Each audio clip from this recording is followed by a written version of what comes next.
I want you, Coobs, to rank the worst decisions in college football this year, and we'll revisit them at the season's end. Is that okay? That's fair. I already have number one in the book, so we'll just number go one. through your 10 after we this. have an early leader. Okay, we have an early leader. I'll give you that.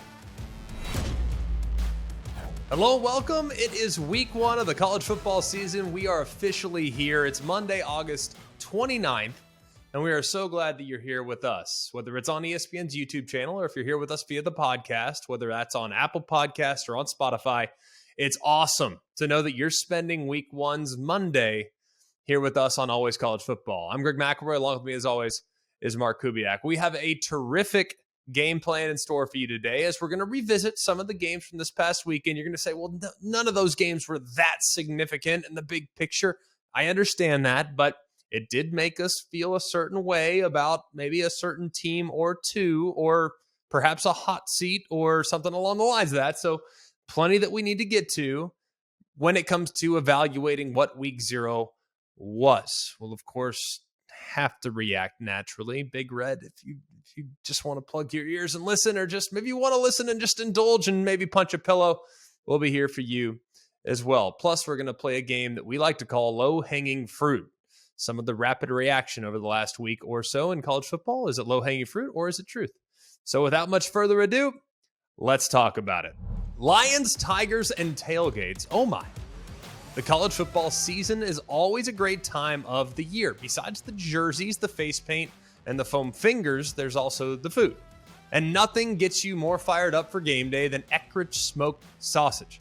They're naturally hardwood smoked sausage and have the perfect blend of spices, from buffalo sausage dip to sausage chili mac and cheese. Eckrich smoked sausage is the quick way to bring flavor to all your tailgate meals. Visit Eckrich.com for easy, one-of-a-kind sausage recipe. Eckrich, you do you. All right, let's talk about it. The Nebraska Cornhuskers have fallen yet again. We'll get to that again here in just a minute about what this means, what this was. But the rapid reaction from everybody that watched the game this past Saturday was the reaction to the onside kick. It falls on one person and one person alone. Here's Scott Frost on the decision to make that critical call there early in the third quarter. It didn't work, so anytime something doesn't work, you want it back. We've been talking to the kids about being aggressive and attacking this thing for weeks, and I think they did that. Part of it was we had a couple things that we wanted to be aggressive in. We had one earlier that we wanted to see if we got the look we wanted, and we got a look that was really good for it, and I made that call, so it's on me. At that point in the game, I thought all the momentum was on our side. I thought if we got it, we could end the game. The way we were playing, I felt at that point like we had a really good chance of winning the game, and I felt like maybe we were the better team. And you can't really foresee them scoring 14 straight and us sputtering after we played well to start the second half on offense. So again, those are excuses. If I had it over, I wouldn't make the call. All right, you heard from Scott Frost, and he obviously is one that's going to sit here and absorb a lot of the criticism after the decision. Understandably so. Here's why it was the wrong decision, okay? Look, hindsight's 20/20. If they get that onside kick, then we're not sitting here totally overanalyzing everything that Scott Frost done in his 4+ years as the head coach. But here's why it made absolutely no sense. The reason why you go onside kick, first and foremost, is to steal a possession. Second reason why you go onside kick is because your defense can't stop the opposing offense, because whether you give it to them at the 45-yard line or if you give it to them at their own 25 doesn't really matter, because the result's going to be the exact same. Two reasons why you go onside kick. Number three is because you are trying to retake momentum of the football game. Any of those three boxes were checked, unchecked, what have you. Like, Nebraska was in complete control. And at that point, here is the actual quote, and I want to make sure we were mindful of the actual quote. This is from Scott Frost himself. Quote, "At that point of the game, I thought all the momentum was on our side." I thought if we got it, meaning the onside kick, we could end the game, end quote. All the momentum's on your side. There's absolutely no reason to put a defense, more on them in a minute, that had already struggled at times in the game on the short field. You had just made it a 2-score game. Your defense had just gotten you the football, which allowed you to make it a 2-score game. And here's the other thing. Let's say you get the onside kick. Okay? You're up 11 at that point. You're up 28-17 early in the third quarter. You're cruising. Let's say you get the onside kick. Let's say you pick up a couple first downs and you kick a field goal. Tell me how big of a difference it is between leading in the middle of the third quarter by 14 or leading by 11. Tell me how big a difference it is leading by 18 or 11, assuming you score a touchdown after the onside kick. The answer is there's very little difference. So the onside kick made absolutely no sense, had no pulse for the game whatsoever, and I'm trying to be super critical of Scott Frost. Just you have to have an understanding. And one more thing about this, about why you don't make that call in that situation. Who were you playing against? Remind me. Northwestern, right? Say what you want about Northwestern's personnel. Say what you want about Northwestern's talent. You can say whatever you want. They've been called by people in the media fighting Reese Davises. Like, people have made fun of that for a long time. I think it's absurd and it's ridiculous and it's low-hanging fruit. But say what you want about their personnel. If you don't think that their players are super athletic or fast or explosive, what have you, that's your decision. That's your prerogative. But there has never been one person that has ever described Northwestern as being poorly coached. Never. If anything, quite literally the opposite. Nobody's more prepared than Northwestern. And because of what Pat Fitzgerald does in making sure his team's prepared, they are going to pay attention to every single detail throughout the course of the game. If you're going to pull a surprise onside kick, go ahead. Try it against a lot of teams. Try it against, say, Maryland. Try it against, and there's no knock on Maryland, just saying, like, there are other teams that are less aware in that situation. Try it against the likes of a smaller Division II opponent. Try it against the likes of an Ohio State, because you can't stop them anyways. Do not, under any circumstances, try a surprise onside kick against Northwestern. It's going to fail. It did fail. And as a result, Nebraska's on the losing end. Credit to Northwestern. They did what they needed to do. A lot of people are going to lose their mind about the onside kick. Understandably so. We just did a couple minutes on it here ourselves because I was clearly passionate about the mistake that it was anyways. But here's what I would be much more concerned about if I were Nebraska. I'd be a whole heck of a lot more concerned about the fact that your defense just gave up 527 yards to Northwestern. And that's a defensive line that was flat out embarrassed. They also didn't tackle great. And last time I checked, when I'm watching the actual line of scrimmage, and credit, Northwestern's offensive line was phenomenal in the game. They are blowing Nebraska defenders off the ball. And what was supposed to be one of Nebraska's strengths this year? Supposed to be the pass rush, right? I didn't see any pass rush. Very, very little pressure the entire day was put on Ryan Helinski. They couldn't get anything going with their pass rush, and they couldn't stop the run. That is really concerning. So defensively, major issues for Nebraska with what they gave up this past weekend. And then on the offensive side of the football, we knew as they transitioned to Mark Whipple, they were going to be more of a throw the ball all over the yard style of attack. We knew that. That wasn't that big of a surprise. But what was a surprise is that they couldn't manage more than 2.2 yards per carry. You're going to say, hang on a second, that's not accurate. Well, if you take out the 46-yard touchdown run by Anthony Grant there early in the third quarter, they averaged 2.16 yards per carry. There was very little surge. They accounted, with the exception of that one run, for just 65 yards rushing the entire game on 30 carries. That's not good enough. Now, if you can't push Northwestern off the ball, what are you going to do against, say, Wisconsin? What are you going to do against, say, Iowa? What are you going to do against, say, Minnesota? If you're struggling against Northwestern, you are in for a long year. That's no disrespect to Northwestern. Have a ton of respect for them. but they gashed Nebraska with their offense going against that black shirt defense, and they held up really well along both lines of scrimmage. If I'm Nebraska, I'm very worried about my offensive and defensive lines this upcoming season based on the performance that we got from them in week 0. We all know the big pictures. That now advances Nebraska to 5-21 in one-score games.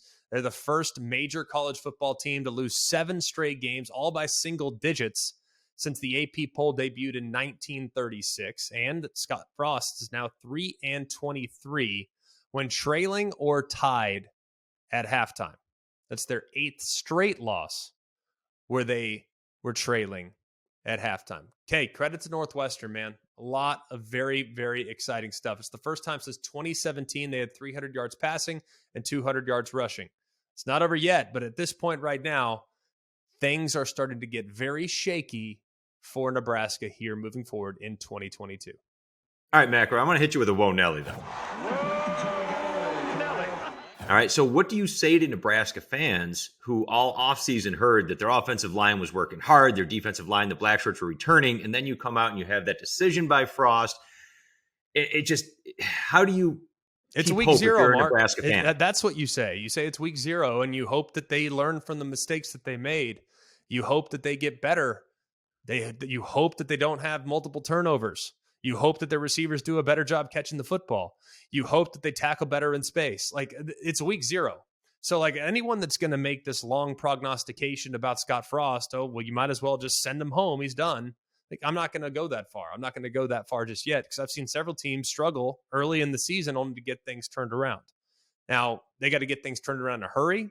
And some of the things that concern me, the fact that the offensive line didn't get great surge or push, the fact that the defense didn't do a great job at the line of scrimmage, it got gashed over and over and over and over again.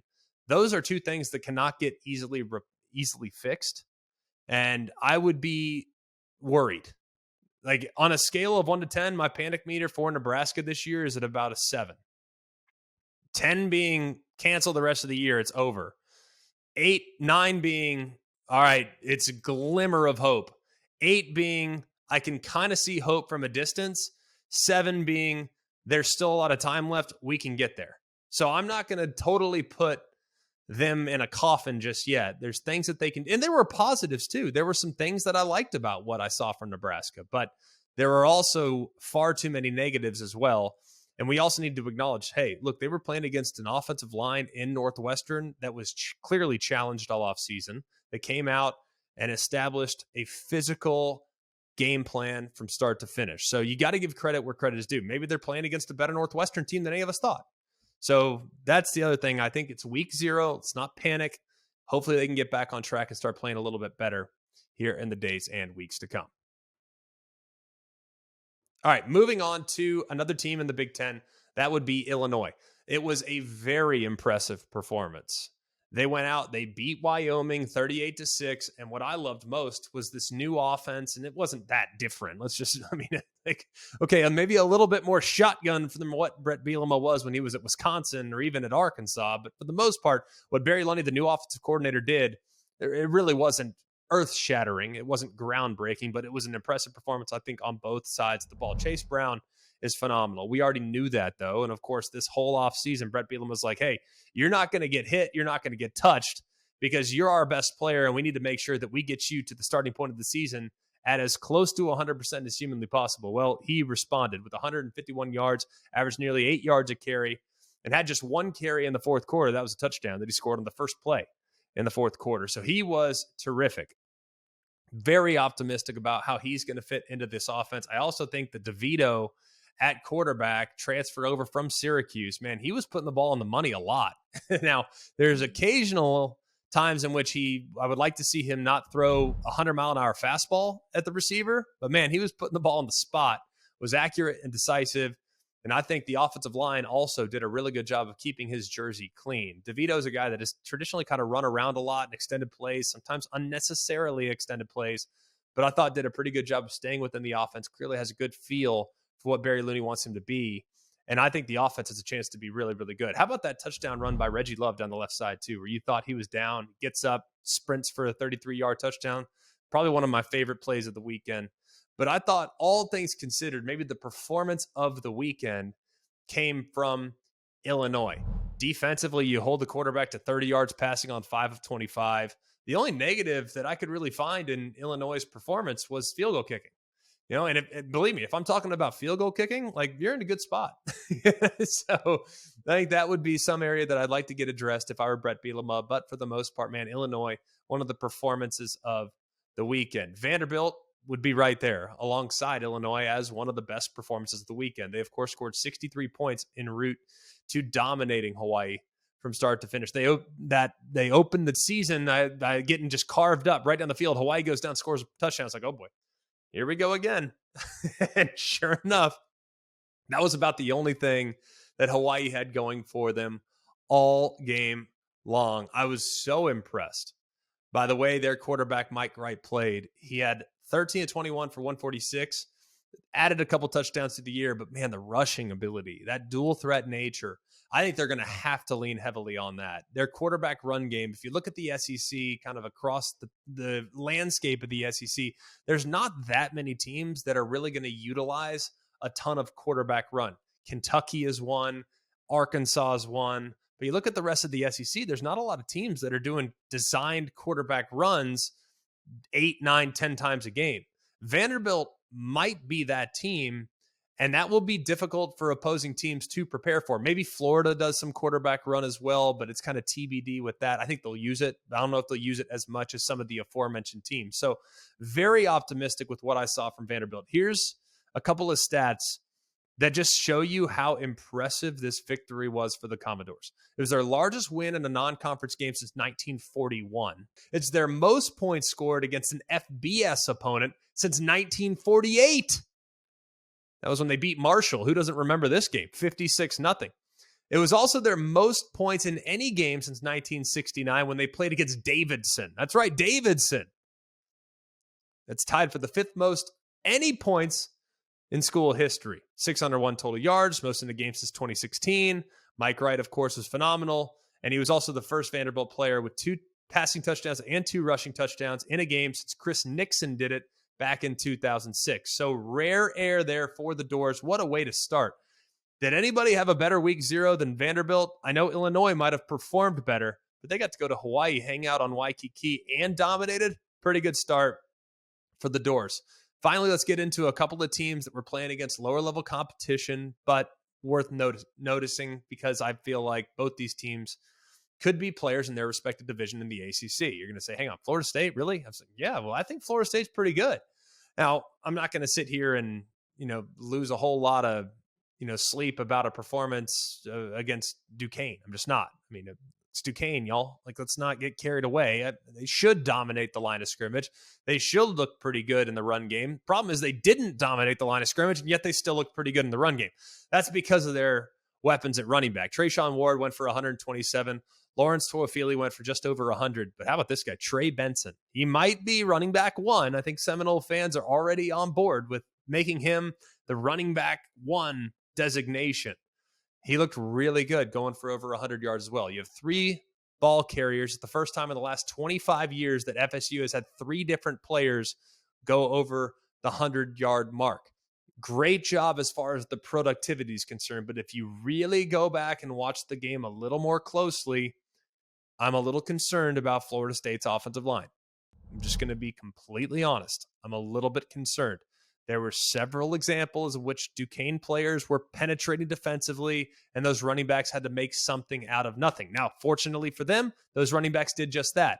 But the injuries now to the offensive line, will they take their toll? Because I did not come away very impressed. There were a few plays in which they created huge openings in which a Mack truck could drive through, but those plays were a little bit too far.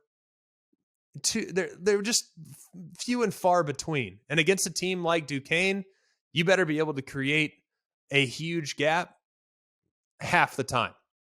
Wasn't the case for Florida State, but a good job by Jordan Travis. He's now won 6 of his last 8 starts, so he's in a pretty good place. And like I said, I think that 3-headed monster at running back is legit. A couple of nice big plays down the field. Very, very impressed with the receiver core, which I knew I would be. Those transfers that they've added and a couple of pieces that have now blossomed. I think that receiver core has a chance to be one of the most improved groups in the ACC this year. So very impressive start I thought from Florida State, dominated a game that they should dominate. Speaking of a game that should have been dominated, North Carolina played against Florida A&M. They won 56-24.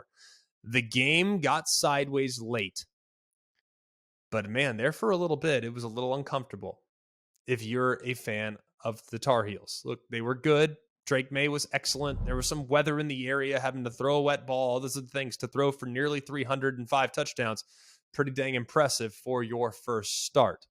I also think that when you look at what they did with Amari Hampton, first UNC player with 100 rushing yards and multiple rushing touchdowns since Ronnie McGill back in 2004.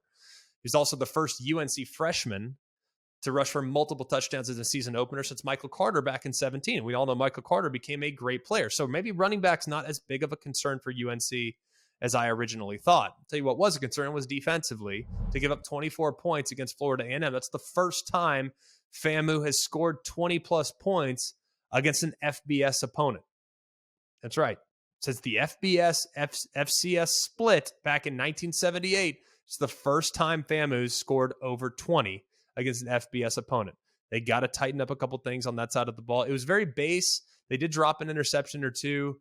So I'm not going to lose too much sleep over Gene Chizik waving the magic wand. Maybe there's still going to be good quality play coming down the stretch. But, man, they need to shore up a couple loose ends on that side of the ball, or else they're going to face some of those potent offenses in the ACC Coastal. They're going to need to figure things out in a hurry.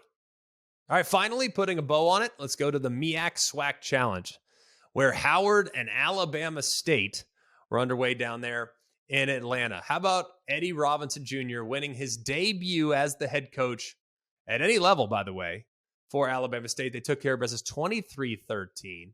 It was the first time that the SWAC program won the MEAC SWAC Challenge since Prairie View A&M won it back in 2018. Now, the MEAC still leads the all-time series 11-5, but Alabama State, I think, leads Howard in the school's all-time series. That would be 2-0. That's what Alabama State is. Look, a couple of things that I liked about this. It was called there late.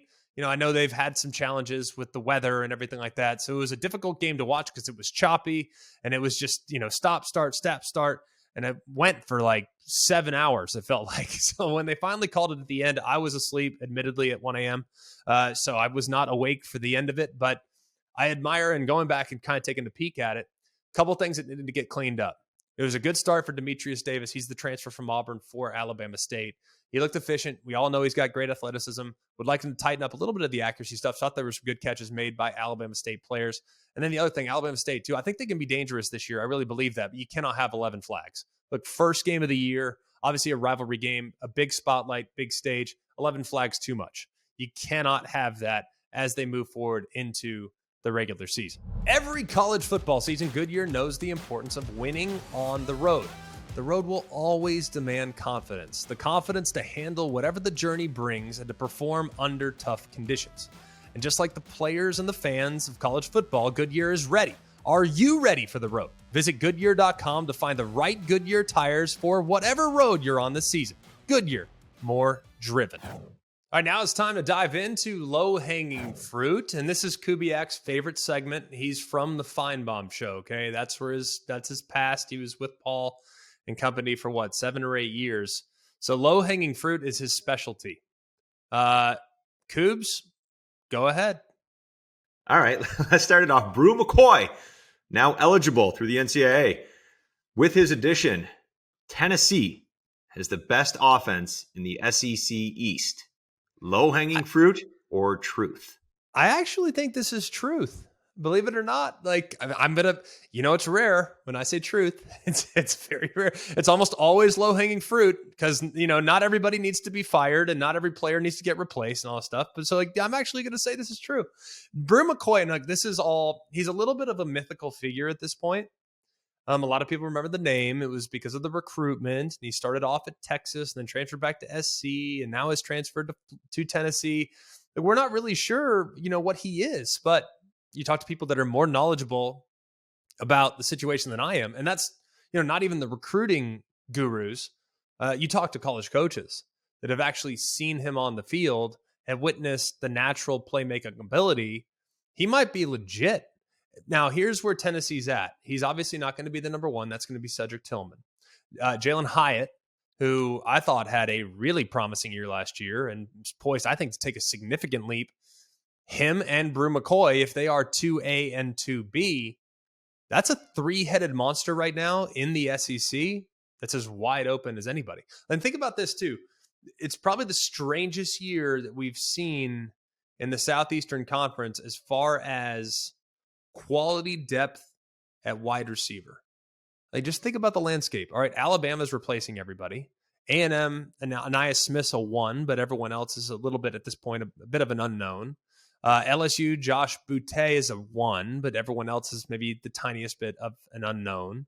Arkansas lost their alpha dog at wide receiver. Ole Miss lost everybody. Mississippi State's more situational system, but their number 1 from last year is gone. Georgia's all at tight end. They have good wide receivers, but I don't know what the pecking order really is.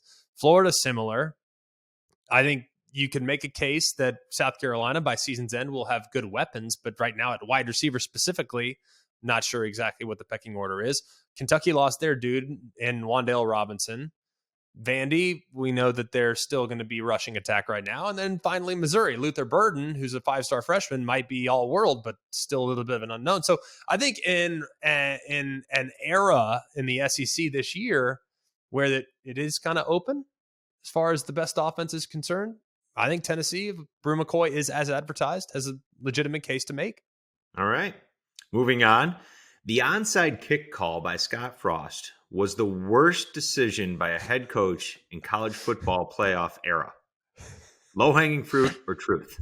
Okay, well, it's low-hanging fruit because there is no such thing as worst. Like, I don't do superlatives when it comes to bad decisions, because if it's a bad decision, it's binary. Is it a bad decision? Yes or no. It's not, is this a worse decision than this? This is a worse decision than this. Okay. So like you guys in your scale of like, this is the worst decision. It's impossible. It's either a bad decision or a good decision. It goes in the bad decision bucket. Okay. So yes, it was bad. Others that come to mind, like the SEC championship game, I'll always remember this. 2018, Georgia ran a fake punt with Justin Fields and they were the personal protector. And I mean, it didn't even stand a chance, but you think I'm really sitting there? I'm just out of sheer curiosity. Coops, you tell me if you are. Do you really think I sit there and keep a running list of every bad decision and then I rank them accordingly? No, but we should. Okay, well, maybe. All right, perfect. Starting here on Monday, August 29th, or if you want to retroact, let's say August 25th, so we can at least account for week 0 this year. I want you, Coobs, to rank the worst decisions in college football this year, and we'll revisit them at the season's end. Is that okay? That's fair. I already have number 1 in the book, so we'll just number go one. through 10 after we this. have an early leader. Okay, if we have an early leader, I'll give you that. All right, moving on. TJ Finley was named the starter at Auburn over the weekend. Short of a miracle playoff run, it won't matter, and Brian Harsin will move on from Auburn after the season. Low-hanging fruit or truth? This one I hate. I will not straddle the fence. I'm going to say it's low-hanging fruit because I think ultimately if Brian Harsin goes out and goes 8-4, or 7-5, or has maybe a surprisingly good season. A lot of people are really down on Auburn this year. I, for one, think they have a chance to be pretty good. Now the run game's got to get going. The offensive line's already had a little bit of injury concern here in fall camp. Lose Nick Brahms as center. That's a pretty significant loss. Maybe Finley's taken a huge step, though. Maybe he's a lot better. He got all the reps in spring. Zach Calzada was out for spring, so he was trying to play catch-up and just never could. Robbie Ashford's the backup quarterback, likely, at least at this point, because of the role that he'll likely play in the offense using quarterback run.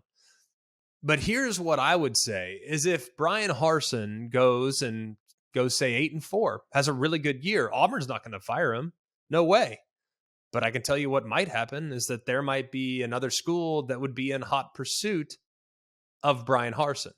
There's buzz that there was significant interest from Washington to hire Brian Harsin last year. So obviously they ended up going with Kalen DeBoer, but I think there was some interest there from Washington as they were starting to look into and evaluate possible candidates. So I think that he would be a hot commodity at the end of the season. And knowing what I know about Auburn right now and the fact that he's kind of twisting in the wind, would he be open to other opportunities elsewhere? Probably. But at the same time, man, if he goes 7-5, 8-4, he's going to have leverage. And I think that knowing the way things were kind of set up for him early in the offseason, I think he'd love to basically just go and get it completely turned around at Auburn and win a championship, even though he wouldn't be doing it for the people that tried to undermine him. He'd do it because he said, "I told you so." So I don't know. I think it'd be an interesting case study, but I think it's low-hanging fruit. But I just showed you an example of why I think he'd still be in considerable demand at very attractive places, especially if he has a positive year this year. Okay, and Michigan announced that Cade McNamara will start game 1, J.J. McCarthy will start another game, and then they will decide a starting quarterback by about week 3. Starting 2 QBs never works, and Michigan will struggle this year. Low-hanging fruit or truth? Now, you used an operative word there. You said starting 2 QBs. Okay, having 2 QBs that play often. Using 2 QBs has already proven this to be low-hanging fruit because they used 2 QBs last year with success. And albeit, well, I know people are going to sit there and say, well, the defense carried the day. The defense, why they got to the playoff. And 2 QBs played throughout the course of the season. If one guy was struggling, they'd put the other guy in. If the other guy was struggling, they put the other guy in. Then they used McCarthy and McNamara in a style of offense that would best suit them. So when McNamara is out there, more traditional, maybe a little bit more predictable. McCarthy, utilize quarterback run, designed quarterback runs when he's in there. Use his athleticism, use his strong arm. So you almost, when you play against Michigan, and that's why I think the 2 quarterback system is not dead. I think if anything, in today's day and age, it could be highly functional, assuming you have 2 guys that are different from a skill set standpoint. Now, if both guys were exactly like Cade McNamara and Cade McNamara had a twin and they were the co-starters, it would make no sense. You'd pick the best one because they're the same skill set. Which one gives you the best chance? This one. But since they're different skill sets, and I'm a defensive coordinator having to prepare for Michigan this week, I have to prepare for almost 2 different offenses.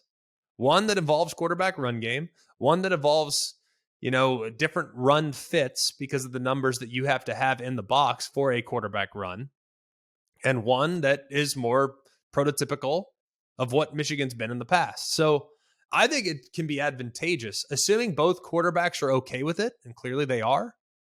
I have no problem whatsoever with utilizing a 2 quarterback system, especially if there isn't one guy that's pulled significantly ahead of the other in the tandem derby that they've had for the last 8 months. So I know you want to say that it's truth and that Michigan's going to go 0-12 because you love low-hanging fruit and you just want all the low-hanging fruit crazy questions that you ask. You want them to be true, and they're just not. That's not true. Couldn't be more the opposite. True. I'm happy. Okay. I'm happy it's low-hanging fruit. I'm just here to ask the questions. Yeah, you are doing a thankless job, my friend. We appreciate you for asking the difficult questions. If you asked that question to Jim Harbaugh, I'd be curious to know his response. Or if you asked Scott Frost about whether or not that was the worst decision of the college football playoff era, I'd love to know his response as well. But hey, that's where we're at. That's where we're at. We live in a worst, best world.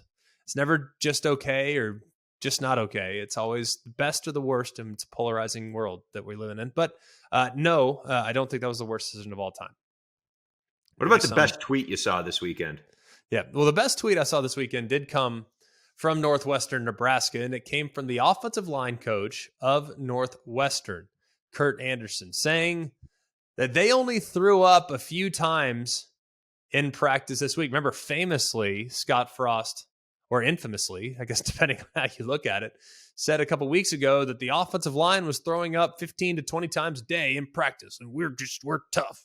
Well, that's not, first of all, that's not toughness. And I obviously don't think that was true either, because there's not a single offensive line player on that team that would continue to persevere through practices that required them to throw up 15 to 20 times. It's absurd. So I always felt like that was a bit tongue-in-cheek, but Kurt Anderson fought back, as you can see here, with we only threw up, however many times. So pretty good smack right there.